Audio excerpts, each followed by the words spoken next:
కవితమ్మ బతుకు జట్కా బండి చేసిర్రు నీదందరు కలిసి. ఎప్పుడైతే లిక్కర్ కేసులో జైలుకు పోయినావో ఆ రోజు నుంచి నీ బతుకు బజార్ గాడ్ చేసినటువంటి బీఆర్ఎస్ వాళ్ళు ఇప్పుడు బయటకు వచ్చి నువ్వు జైలున్నన్ని రోజులు నీ ఆశలన్నీ నలుగురు పనిచేసుకున్నట్టున్నారు. దానికి నువ్వు తట్టుకోలేక బాధపడుతూ ఎవరికి చెప్పుకోవాలో నీ ఆవేదన, బాధ, కోపము నీ లోపల ఉన్నటువంటి మరో రూపం బయటికి వచ్చేసింది 3 రోజుల నుంచి.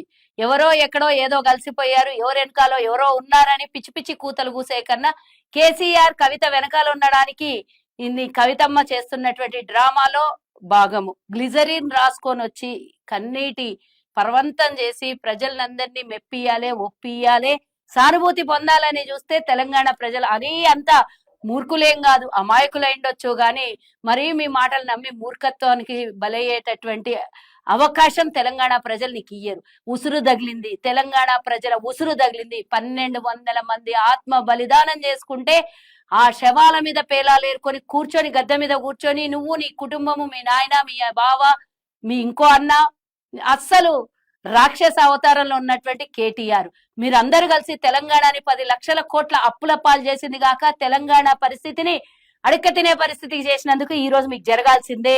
మీరు తన్నుకొని ఓ రోజు కత్తులు పెట్టి ఒక్కరికొకరు పొడుచుకునే రోజులు దగ్గరకు వచ్చినాయని అనిపిస్తుంది. నిజంగానే మీ వెనకాల రేవంత్ రెడ్డి ఉన్నాడని ఎవరో పిచ్చి కూతలు కూస్తూ ఉంటే ఇది పిచ్చి కూతలనే చెప్పాలి. రేవంత్ రెడ్డికి ఎవరో వెనకాల నడిచాల్సినటువంటి అవసరం లేదు. అందరికన్నా ముందు నడుస్తున్నటువంటి ముఖ్యమంత్రి ఈ రోజు ఏమన్నా అవసరం అయితే కార్యకర్తలకు తోడుగా ఉంటాడు రేవంత్ రెడ్డి, పార్టీకి అండగా ఉంటాడు.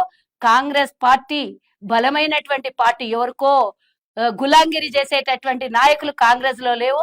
హరీష్ రావు ఏదన్నా ఏరోప్లేన్ లో ఇద్దరు కలిసి ప్రయాణం చేస్తున్నారంటే అదేదో సినిమాలో పవన్ కళ్యాణ్ సినిమాలో స్టేషన్ ఖాళీ చేయండి అనగానే ఏరోప్లేన్ లో అందరు ఖాళీ అయిపోయి హరీష్ రావు రేవంత్ రెడ్డి మీటింగ్లు పెట్టి కవితమ్మను తొక్కేయాలనే ప్రయత్నం చేసిండ్రనే సినిమా కథలు, కాకమ్మ కథలు చెప్పడం మానేసి నిజంగానే తెలంగాణ ప్రజలకు మేము దోపిడీ చేసినామని ముక్కు నేలకు రాయండి. తెలంగాణ ప్రజలు మిమ్మల్ని అప్పుడన్నా కనీసం క్షమాభిక్ష పెడతారు తప్పించి మీరు రాజకీయ భవిష్యత్తును కోల్పోయారని గుర్తుంచుకోండి కవితమ్మ.